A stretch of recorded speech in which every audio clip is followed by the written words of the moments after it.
Hello friends.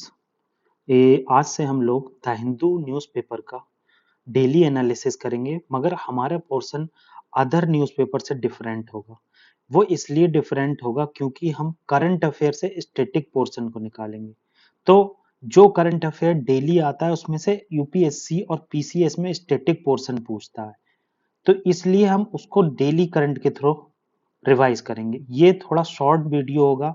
जैसे जैसे ये इम्पोर्टेंट लगेगा, जैसे जैसे इसमें ग्रोथ होती जाएगी, तो हम इसको और इम्प्रूव करते चले जाएंगे। तो फर्स्ट आर्टिकल जो है कैबिनेट काउंसिल ऑफ मिनिस्टर के ऊपर आया था। तो हम यहाँ पर देख रहे हैं कि हमारे जैसे कॉन्स्टिट्यूशन में काउंसिल ऑफ मिनिस्टर एड और एडवाइस देता है प्रेसिडेंट को आर्टिकल 74 के अंदर। एड और एडवाइस का क्या मतलब होता है? जैसे प्रेसिडेंट कोई भी वर्क करता है वो हमारे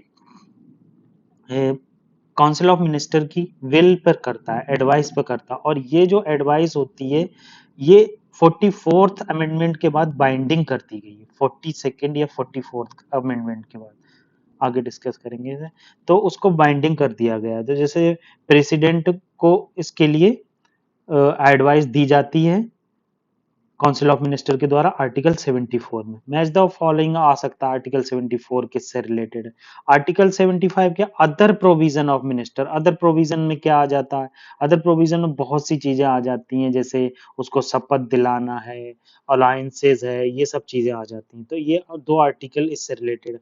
अब ये सबसे इंपॉर्टेंट चीज यूपीएससी में पूछा जाता है, 91st अमेंडमेंट एक्ट जो आया था 2003 में, वो किससे रिलेटेड है? तो इसमें क्या है, जो काउंसिल ऑफ मिनिस्टर होंगे वो लोकसभा की स्ट्रेंथ से, टोटल स्ट्रेंथ से 15% से ज्यादा नहीं हो सकते। मतलब प्राइम मिनिस्टर को मिला के, ये ऐसे ऑप्शन नहीं आता है इसमें कि कितने होंगे कितने नहीं होंगे। आपको ऐसे ऑप्शन आएगा कि क्या प्राइम मिनिस्टर इसमें इंक्लूड है।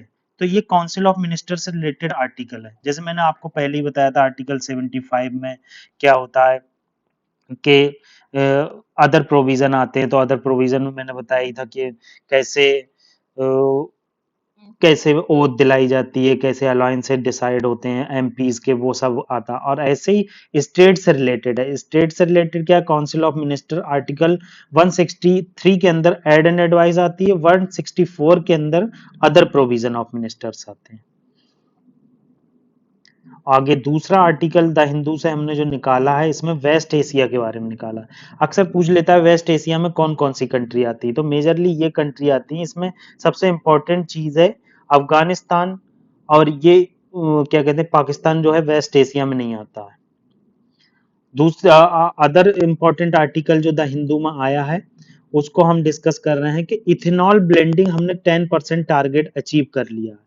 10% टारगेट हमारा 5 महीने पहले ही अचीव कर लिया गया है। इंडिया का टारगेट है कि 20% इथेनॉल ब्लेंडिंग हम करेंगे 2025 तक। सही है। तो इससे क्या होगा कि हमारे जो बाहर से क्रूड ऑयल इंपोर्ट है वो बिल घट जाएंगे हमारे। बहुत सी ऐसी चीजें हैं जो हम बाहर से इंपोर्ट करते हैं, उसको धीरे धीरे हम डाउन करते चले जा रहे हैं। तो इथेनॉल ब्लेंडिंग से पेट्रोल क्या होगा, ज्यादा से ज्यादा, वैसे 10% टारगेट हमारा 2022 तक था, मगर हमने इसे 5 महीने पहले ही अचीव कर लिया है।